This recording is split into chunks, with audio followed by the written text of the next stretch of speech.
Live from KSAT 12, the Nightbeat starts right now. And we begin with the weather. The winds have calmed down, but it is a chilly night around the Alamo City. Here's the thing. It's going to get even colder by this time next week. Meteorologist Sarah Spivey standing by. So, Sarah, what about this temperature in the 20s? Yeah, we can expect temperatures in the 20s by this time next week. Right now, though, it's plenty cold out there. We're already starting to see a light freeze in the hill country.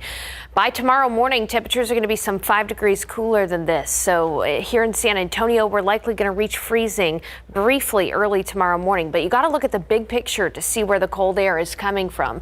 Yeah, it's cold up in the northern tier, but take a look at Canada, even further north, 36 below in Yellowknife. This is that cold polar air that's just going to be sinking southward by this time next week. So in the weather headlines, this is what we're going to talk about. I expect a hard freeze by next Monday and Tuesday here in San Antonio. We'll also have a cold morning tomorrow with a comfortable afternoon. And if you thought we were done with the winds, we are not. Gusty winds pick back up again by Friday. We're going to focus a lot, though, on the potential for the Arctic air next Monday and Tuesday and what you need to do to get prepared for that Arctic freeze coming up. Thank you, Sarah. You know, we've been talking a lot about allergies. Well, there's some illnesses going around as well. 1,500 new cases and counting. Bexar County seeing its largest increase in COVID cases since mid-September. But COVID just a part of a rise in respiratory illnesses coming off the holidays. Yeah, those people who work in the medical field those working in the medical field, I should say, rather, spoke with the night team's Patty Santos about how we can all stay safe. You're doing so good. I hear horses in there. It's cold and flu season, a busy time for urgent care clinics and emergency rooms. So, Dad, what I want to start with is a COVID and a flu test. Nurse practitioner Claire Bustamante with Little Spurs Urgent Care says the afternoons are the busiest. This is our typical peak season, and after these next couple of months, it will improve, and then we tend to slow down after the spring. Until then, she's spending a lot of time reassuring and teaching parents how to help their little ones deal with the symptoms that could last up to 2 weeks. And there's not always a medication needed to help with these symptoms. Respiratory illness activity is high across the country. The latest data from the Centers for Disease Control and Prevention shows very high activity in Texas as of December 30th. It shows an increase of COVID-19 and flu patients in Bexar County ERs, but RSV cases are dropping. The biggest thing, wash your hands. Jordan Rawson is a registered nurse at Baptist Hospital downtown. He says allergy symptoms are only adding to the concerns. Yeah, we're getting a lot of community-acquired pneumonia coming in, so they're thinking it's allergies, and it's a little bit more than that. Since November 2023, ERs within the Baptist Health System have treated 800 patients for the flu, 200 for RSV, and 300 more patients for asthma problems, along with hundreds more patients with other upper respiratory conditions, including COVID-19. Rawson reminds those caring for the sick to take care of themselves, too. It's important to have some rest and relaxation. Take your days off, go on that vacation, go on that walk when you can. And this is a closer look at that CDC map showing the national trend. Now, the darker the color, the higher level of ER and doctor visits. And you can see that Texas right here is pretty high. But check out these neighbors right here, Louisiana and New Mexico. They're even higher than us. So all of that is out there, guys. Thank you, Patty. You know, as if that wasn't bad enough, yeah, you know it. You're also dealing with mountain cedar allergies.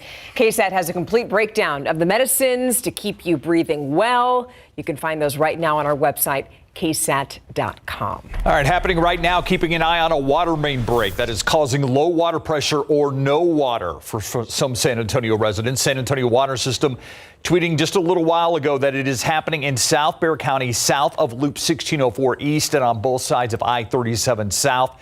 SAW says crews are working to restore service to these areas. Heavy smoke filling the sky on the northwest side. I swear I could smell it tonight. That smoke. It's the result of a prescribed burn over a Joint Base San Antonio Camp Bullis, according to JBSA's Facebook page. The goal of the burn is to reduce hazardous fuels on the camp by getting rid of excessive brush that could potentially create and fuel intense wildfires. The burns happened to come on a day where we saw some pretty strong winds in San Antonio, though, 25 to 35 miles an hour. The burns are scheduled to continue through Thursday and then start again next week. All right, now new on the Nightbeat, another arrest that's been made in a connection to a food truck cam operation. The Bexar County Sheriff's Office arrested this man here today. That's 39-year-old Omar Alexis Emmanuel Cruz. Now, we told you about this case. It involves dozens of people paying thousands for a custom-built food truck that they never received. Now, Cruz is the second person who's been arrested in this case, but the first suspect, Miguel Angel Cuellar Lopez, was rearrested today after he bonded out of his first arrest. Now, here's the thing. Meanwhile, investigators are still looking for Lopez's son, Miguel Angel Cuellar Martinez. So if you know anything about him or you know where he is, you can call the Bexar County Sheriff's Office. The number is right there on your screen. It's 210-335-6000. Remember the case of a family kidnapped from their home? Well, tonight a fourth person arrested in a kidnapping case that started on the city's south side. This is 28-year-old Monica Robles. She is now charged with 2 counts of aggravated kidnapping. Officers tell us Robles came forward and told police about her role in the kidnapping. Her bond set at $400,000. This all stems from an incident in September, which took place on Mission Bell Street near Loop 410 and Highway 16. San Antonio police say a couple taken from their home just after 6 a.m. 5 kids left behind in the house. They were not hurt. That couple was later found. Now, San Antonio police have lots of questions after a body was found in the San Antonio River. SAPD says that an employee on a river barge saw the body, called police this morning. That was around 9:30 on East Nueva Street near Main Avenue. The fire department helped to pull that body out of the river, but right now it's unclear how that person died or even how they wound up in the river. So here's a question here. Could District 10 Councilman Mark White face consequences? Yeah, from the council. San Antonio police arrested White back in December for allegedly driving while intoxicated. He posted bail after the arrest. So what happens next with his status as District 10 councilman? Mayor Ron Nirenberg joined us today on the news at 6 for our KSAT Q&A segment. The mayor says the council will meet tomorrow during an executive session to discuss just that. Obviously, we expect public officials, elected officials to live up to the highest of standards. We have to hold ourselves to account because we are representatives of the public. And so this is behavior that I think if you ask Councilman White should not happen and should not be condoned. And so we will have to act accordingly. But we also want to make sure that we act with all the facts that we can have available. So, I expect that conversation to begin tomorrow. We also asked Mayor Nirenberg for comment on the sudden retirement of now former San Antonio Fire Chief Charles Hood after reports that he made inappropriate comments. You can see our full interview with the mayor right now on KSAT Plus, KSAT.com, and the KSAT YouTube page. Yesterday, the bottom floor of a Fort Worth hotel exploded, sent debris flying all over the surrounding street. That's actually Houston Street in Fort Worth. And a day after combing through the debris, fire officials say there's no additional victims or people missing tonight. Fire Chief Jim Davis says they're still working to figure out what caused the blast, but it appears it was not intentional. He added it's obviously natural gas that was used to spark this, and he stressed to be careful whenever you're around natural gas. Natural gas is really relatively safe, but if you smell anything, you smell the rotten egg smell of what natural gas is, then please call 911. Now, crews are working around the clock to clear the streets for some upcoming events like the MLK Day Parade. Also, people staying at the hotel at the time of the blast being reunited with their personal belongings. Now let's go to your Nightbeat News Flash. Texas is asking the U.S. Supreme Court to reject a White House request to remove razor wire along the border. Customs and Border Protection agents stopped removing it last month on the order of a federal appeals court, but then that was reversed after the Biden administration made an emergency request. Now, Texas attorneys say the wire is state property and the removal undermines security efforts. Former President Donald Trump was at his own presidential immunity hearing today in D.C. That court will decide whether the former president is immune from prosecution for the actions he took after he lost the 2020 election. Now, Trump's attorneys say that he should be, because he wasn't convicted of impeachment while he was in office. But federal prosecutors argue that presidents do not get blanket immunity. Trump is facing 4 counts in a federal election subversion investigation and also dozens of more charges in other investigations. We know this, weather disasters are expensive, and the 28 that we had last year in the country cost the U.S. $100 billion. And that figure is coming from the National Oceanic and Atmospheric Association, which you know is NOAA. And the most expensive disaster was the drought that crippled the South and Midwest for much of last summer. NOAA also says that 2023 was the 5th warmest year on record since it began keeping track 129 years ago. And that's a look at your Nightbeat News Flash. January is National Blood Donor Month, and what better way to ring in the new year than to save some lives with the help of KSAT Community and University Health. The blood supply critically low. Just one donation could help up to 3 patients in need. If you want to donate for the first time, or if you're a pro, just visit donatebloodtoday.com to schedule your donation. Picking up the pieces, it's what one local family is doing tonight after their food truck overturned in an accident. How that family is getting its business back on track.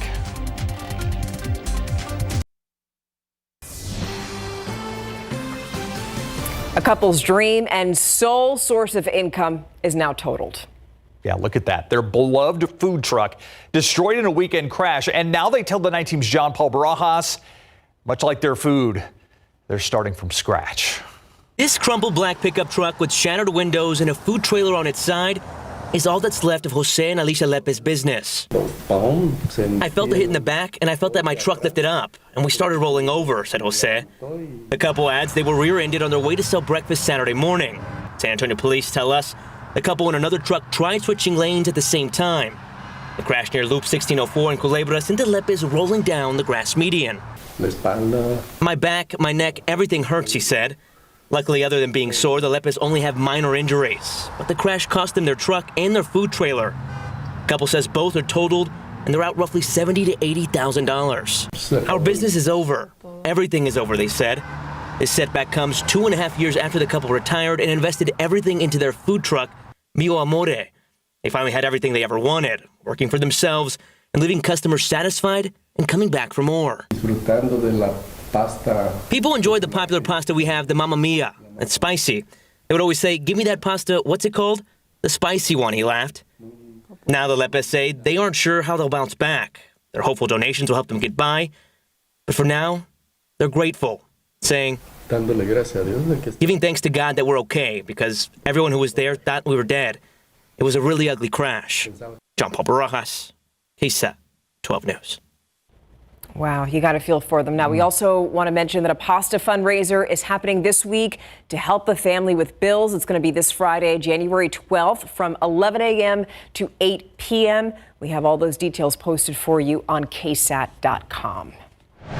All right, it's not a bird or a plane or a fox, despite its name. These are flying foxes. They're back at the San Antonio Zoo for the first time in decades. The endangered species, actually a bat with fox-like features. Yeah, they're native to South Asia and Australia. The flying fox feeds on fruit, and their wings can actually stretch out to about 5.5 feet. Zoo officials say it's important for visitors to learn more about the importance of conservation efforts of all endangered species, so they want people to go out there and visit. Check them out for yourself. Yeah, apparently they really like bananas, just judging from that video. Seem to be munching. Are you going to bring that to them? No, I'm just going to say they find bananas appealing. All right, live look outside. It's 39 degrees. We told you it was going to cool off, and boy, is it. Man, yeah, we're already in the upper 30s right now outside, and I expect temperatures to be close to freezing in San Antonio early tomorrow morning. So if you have any potted plants outside in San Antonio, why don't you just go bring them in just in case, because a light freeze expected early tomorrow. It's already freezing in parts of the hill country. But what I want to do is go through the day today, because we did have a beautiful day. It did, however, have some smoke on the horizon from that prescribed burn on Camp Bullis, and you can even smell it outside right now in some places. So if you step outside to bring your plants inside and you notice that it smells a little like smoke, that's the reason why. 58 degrees was the high today, but it's all the rage on social media everywhere. I have people emailing me, texting me, Sarah, when's this Arctic air going to come? Well, it's going to arrive on Martin Luther King Jr. Day on Monday.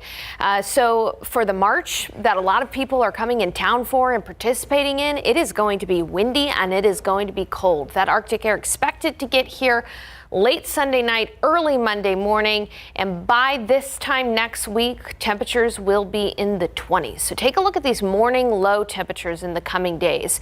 Here's when that front moves through. By Monday morning, it's going to be 28 in the morning, and by Tuesday morning, it will be 22. Hard freeze in store for us. A lot of questions about this cold air. Here's what we know so far. The biggest thing, the biggest impact going to be those temperatures. We will be looking at temperatures dipping into the 20s and potentially in some places staying below freezing for up to about 24 hours. But at least the cold will be brief, not prolonged like that winter storm back in 2021. So worst case scenario, up to 36 hours below freezing in some places. That's the worst case scenario. So it will be brief. Because I expect a hard freeze, I do want you to take some time to prepare for pets, plants, people, and make sure this time around you've got to insulate those outdoor pipes if they're not insulated. I got some of those spigot covers for my house that we'll be putting up over the weekend just because temperatures will be getting down into the 20s. Now, the other question I've been getting a lot, is there going to be wintry mix? Is there going to be any ice? Well, there's a very small off chance for that on Monday. We'll be watching for it. Right now, though, it looks unlikely. I will continue to keep you posted. We will continue to keep you posted, so check back in with us. Looking at your KSAT 12-hour forecast, light freeze tomorrow. Tomorrow's going to be a beautiful day. We're going to quickly warm 58 by 11, 62 by noon, 68 for the high, so close to 70 degrees tomorrow, about 10 degrees warmer than we were today. Here's a look at what's going on around the nation. We were so windy the last couple of days. It's all because of this system that's bringing a lot of snow, a lot of rain, even some tornadoes across parts of Florida. That is on its way out, but in its wake, we've got another system that's going to make us windy. This system is coming in on Thursday night into Friday. We're going to see wind gusts of up to 50 miles per hour again Thursday night into Friday. Looking at the 7-day forecast and spending a little bit of time here because there's a lot going on. Light freeze tomorrow morning, 68 degrees for the high tomorrow. Thursday's going to be a nice day, 74 for the high. Then it gets gusty. Wind gusts of up to 40 to 50 miles per hour. And by the weekend, it'll be pretty nice. So take some time over the weekend to prep for the hard freeze. Cold moves in Sunday night into Monday. Our high is only going to be 36 on Monday, and then a hard freeze Tuesday morning. By Tuesday afternoon, that 43 degrees is going to feel a lot warmer than 43 in comparison. And it's pretty crazy that we can go from 70s on Thursday to the 20s on Tuesday. Not too many places in the nation that get that big temperatures. You're basically saying enjoy the next few days. Enjoy. What you're saying, yeah. Yeah, if you can handle the wind on Friday. Thanks, Sarah. Or maybe the weather has you thinking about taking a nice trip, maybe to Europe, like France. Are the Spurs going to play there? So our assistant news director, Sean, told me earlier today, don't go booking any trips yet. Okay. I know, right? So, yes, there's a report that the Spurs are going to play in France next season. Now, that's, of course, because of Wemby. And this, of course, is not new to the San Antonio Spurs. And we've got boys and girls high school hoops tonight. Some of the top teams in the state of Texas coming up.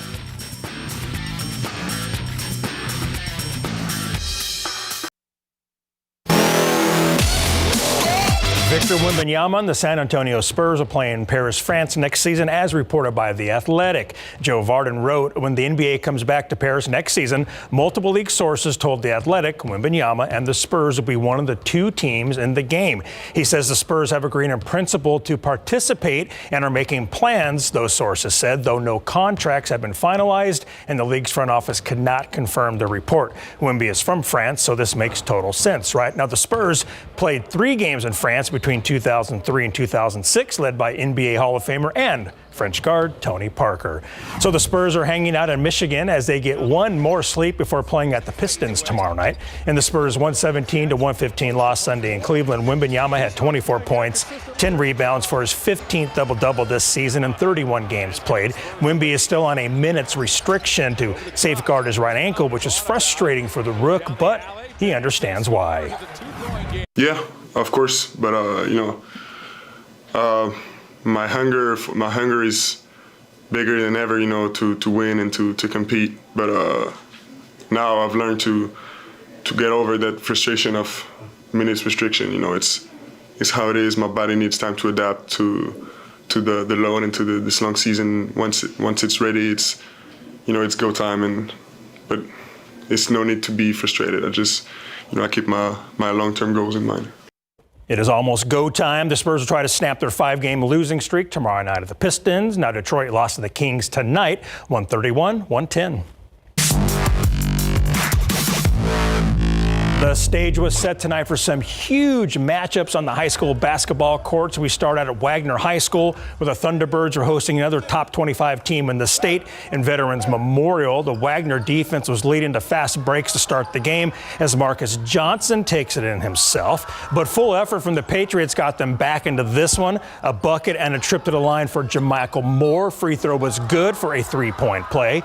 And then later on, a drive with a right hand from Devin McLeod for 2 more as number 2 Veterans Memorial would win a close one. 45-42 is the final. In girls hoops, the Steel Lady Knights are on the road at Clemens. 2 teams having great starts to their seasons, and we had a great start to this game.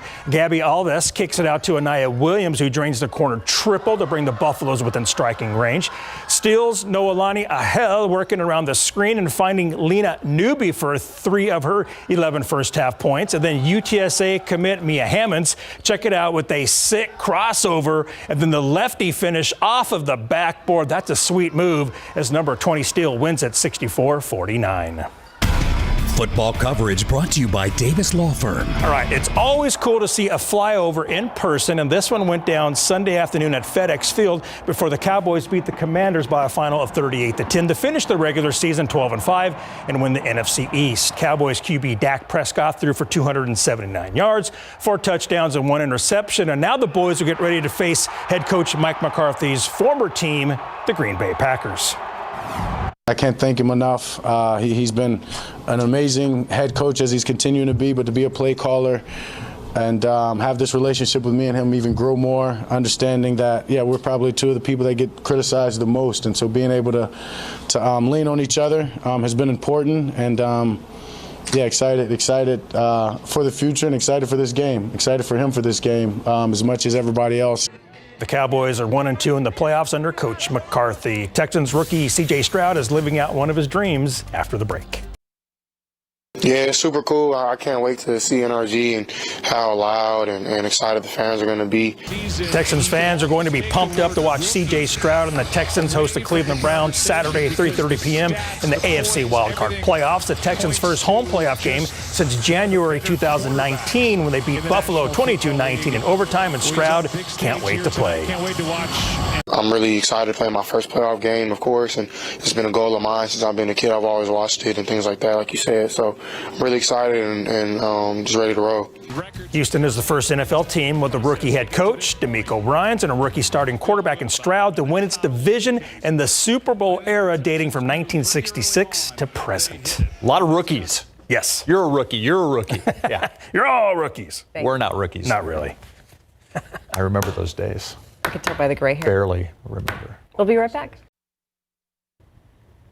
Breaking news, you're coming out live this is a live view that you're looking at on the 5600 block of Culebra. This is where a man was shot today. This person was 18 to 20 years old, shot in that car, that white car that you see there in the distance. Yeah, happening just moments ago. He was actually inside his vehicle when he was shot. They believe the man is between 18 and 20 years old. He was shot in the upper torso, was taken to the hospital in critical condition. They believe there were multiple shooters. This is at an apartment complex. Again, this is not far from Callahan Road on Culebra. You can see investigators are out there. As we said, a number of shots were fired. Again, this is a Dodge Charger that the victim was inside, apparently. Yeah, and we're going to have more updates for you on GMSA tomorrow, which starts at 5 o'clock tomorrow morning. Have a good night. Good night.